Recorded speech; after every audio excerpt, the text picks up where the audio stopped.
The air in Wolfe's Hollow had changed. Where once the breeze rustled the heather softly, now it howled with a voice of its own, as though mourning something ancient. The villagers avoided the forest's edge. Children were kept indoors. The priests no longer held sermons at dusk. Something in the land was stirring, and it whispered her name.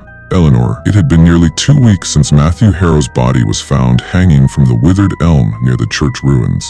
His face twisted, lips blue, eyes wide in terror. Sheriff Aldrich called it a suicide, but the villagers knew better. Matthew was the fourth. 4 members of the Ashford family or their close allies, all dead in grotesque ways. One burned alive in his barn, another drowned in a locked root cellar. The third, Lady Bramswell, found in her drawing room, face peeled of skin like a mask, still wearing her jewelry. Eleanor was keeping her promise. On the night of the blood moon, Father Whitmore stood alone at the pulpit, staring at the ancient crucifix above the altar. His voice trembled as he whispered the rites. "Deliver us from the hands of the wicked."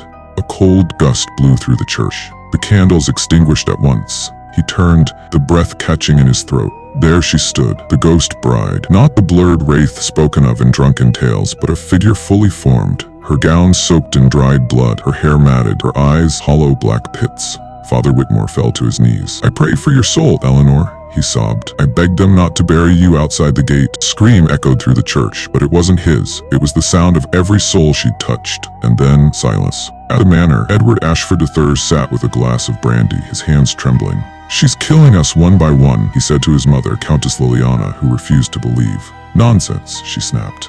"The dead don't crawl out of graves." "But we buried her in unhallowed ground," he cried. "We let the priest deny her a proper resting place." "We lied, Mother. You lied in court. You said she was mad." Liliana's face remained frozen, regal, and cold. "She shamed this family." "A servant girl claiming a place at the table? She was carrying my child," Edward whispered. His mother slapped him. "She was a stain, and now she's a stain that leads." That night, under the blood moon, the Ashford estate caught fire. Villagers rushed to help but stopped at the gates. No one could enter. The smoke boiled like a serpent, black and angry. From within the blaze, some swore they saw her dancing, her veil trailing flame, her feet never touching the ground. Only one body was found, Liliana Ashford. Her bones charred, her mouth frozen in a silent scream. Edwards was not recovered. Miles away, in a cabin deep in the forest, a boy named Elias stared out the window. He had seen her, not in death, but in dreams. He was the only child born in Wolfe's Hollow since Eleanor's execution. His mother had whispered the tale to him on stormy nights, how the Ashfords had framed her, how she was hung while still carrying a child, how the earth refused her grave, how the ravens perched on her cross for 7 nights. Elias could feel her now. He didn't fear her, he pitied her. In his dreams, Eleanor stood by the edge of the Black Lake, her arms outstretched, her voice soft. "Come find me, Elias. The truth is beneath the water." And so one night, he did.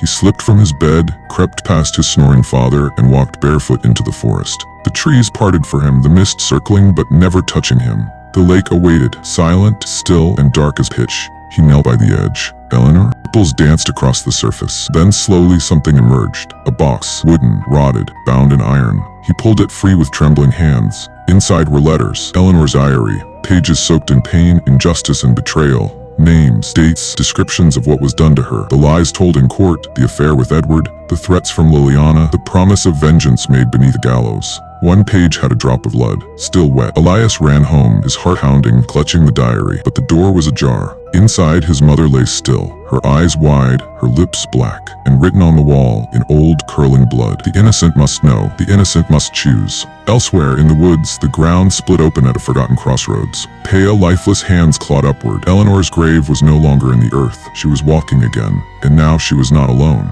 Behind her rose the souls of others, betrayed women, wronged daughters, silenced wives. The forest became a graveyard of justice denied, a sisterhood of vengeance. In London, a young historian named Beatrice Lovell sat in the university archives. She had uncovered a letter, a correspondence between the magistrate of Wolfe's Hollow and the bishopric, detailing a secret trial, an unauthorized execution, and a burial outside sacred land. "Eleanor Vale," she whispered. "They erased her." Thunder cracked. She didn't know it yet, but Eleanor had found her too. The revenge would not end in the Hollow. It had just begun. Beatrice found herself dreaming of the Hollow each night. The Black Lake, the gallows, a child's lullaby sung backward. When she touched the parchment, it burned her fingertips. When she read Eleanor's name aloud, whispers filled the library shelves. "Help me tell the truth," Eleanor's voice whispered in the dark. "Help me unbury the lies." Next morning, Beatrice received a package. No return address. Inside, a charred locket, still warm, with a lock of blackened hair and the initials EV. Back in Wolfe's Hollow, strange things began to happen.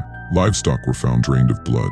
Children sleepwalked into the forest, eyes open, mouths chanting Eleanor's name. A newborn cried with the voice of a grown woman. The old well bubbled red with something thicker than water. Sheriff Aldrich tried to flee the village, but his carriage overturned near the bridge. His body was found days later, limbs twisted, eyes melted, with his tongue nailed to a tree.